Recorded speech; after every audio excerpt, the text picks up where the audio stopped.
राम राम मंडळी, मालिकेमध्ये आपण पाहतो की वैदेहीची चप्पल तुटलेली असते म्हणून तेजा नवीन चप्पल घेण्याकरता चप्पलांच्या दुकानामध्ये तिला घेऊन जातो। तिला एक चप्पल पसंतही पडते, पण त्या चप्पलची किंमत 1200 रुपये असते आणि ही वैदेहीला खूपच महाग वाटत असते। तेजा पैसे द्यायला तयार असतो, पण वैदेही त्याच्याशी बार्गेनिंग करायला सुरुवात करते। तेजाच्या कानावरती एवढे काही शब्द पडत नसतात, पण फायनली डील 1000 रुपयांची होती। वैदेहीने बार्गेनिंग करून 200 रुपये कमी केलेले असतात। हे पाहून तेजा हसतो आणि तिच्याकडे पाहत म्हणतो की हळूहळू मी देखील व्यवहार करायला शिकणार आहे।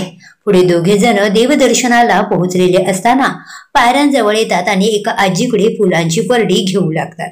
त्या आजींकडून तेजाला समजते की देवाच्या दर्शनासाठी जाण्यासाठी 2 मार्ग आहेत, एक म्हणजे पायऱ्यांवरून आणि दुसरा म्हणजे अंधळा मार्ग, जो या डोंगर माथ्यावरून जात आहे।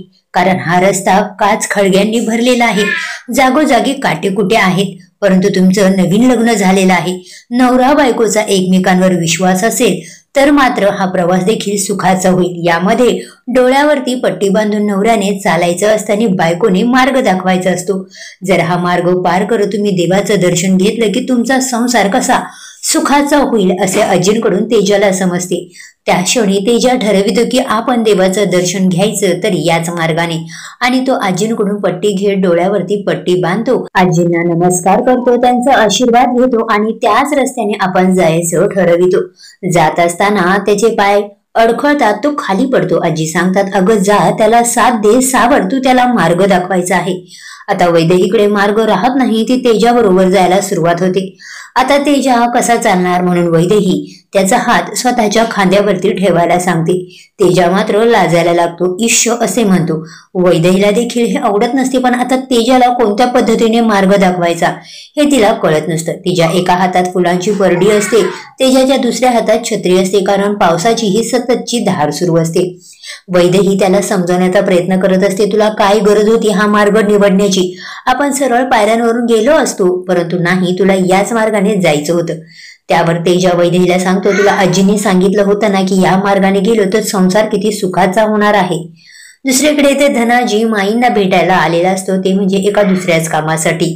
गावाबाहेर एका जमिनीचा व्यवहार सुरू असतो आणि त्या व्यवहाराचं काम हे धनाजीकडेच असतं, परंतु काही दुसऱ्या गोष्टी असतात ज्या त्याच्याकडून होत नसतात आणि त्या माईंच्या शब्दांथ्रू होऊ शकतात। म्हणजे हा व्यवहार धनाजीला करता येणार असतो आणि त्यातून त्याला खूप मोठा फायदाही होणार असतो। त्याकरता या व्यवहारात माईंनी शब्द टाकावा असे तो माईंना सुचवत असतो। माईंच्या डोक्यांना ताप झालेला असतो, त्या मनातच म्हणतात, वर्षभर याला झेलावं लागणार आहे, मी काय ते बघून घेईल असे म्हणत त्याला जायला सांगते। तर धनाजी गेल्यानंतर जालिंदर माईंना विचारू लागतो, आता आपण याची प्रत्येक गोष्ट ऐकायची का? त्यावर माई म्हणतात, एकदा का ह्याला डोक्यावर चढून खाली ढकललं की मला याची लायकी त्याला दाखवता येणार आहे। तेजा वैदेहीचा प्रवास सुरू असताना तेजाचा पाय घसरतो, तो खाली पडणार, तेवढ्यात वैदेही त्याचा हात हातात पकडते आणि त्याला सावरण्याचा प्रयत्न करत असते। आता दोघांचाही हा खडतर प्रवास करून ते देवदर्शन तर करतात। आता उद्याच्या भागाच्या प्रोमोत आपल्याला असं दिसतं की वैदेही आणि तेजा हॉटेलमध्ये पोहोचलेले असतात। तिथे त्यांचं खूप आदरातिथ्य होत स्वागतही होतं। त्या दोघांची रूमची की वैदेहीला देऊ केल्यानंतर वैदेही तिथेच तिथल्या हॉटेल मॅनेजरला सांगते की मला वेगळी सेपरेट रूम हवी आहे। तेजाला धक्का पोहोचतो, पण तो वैदेहीला सेपरेट रूम देऊ करतो।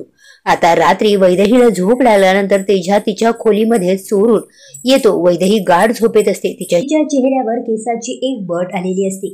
तेजा तिच्या शेजारी बसतो, तिच्याकडे एकटक पाहत असतो, तिच्या केसाची बट बाजूला सारण्याचा प्रयत्न करत असतो। वैदेहीला त्या हालचालीमुळे अचानक जाग येते, समोर पाहते तर काय तेजा।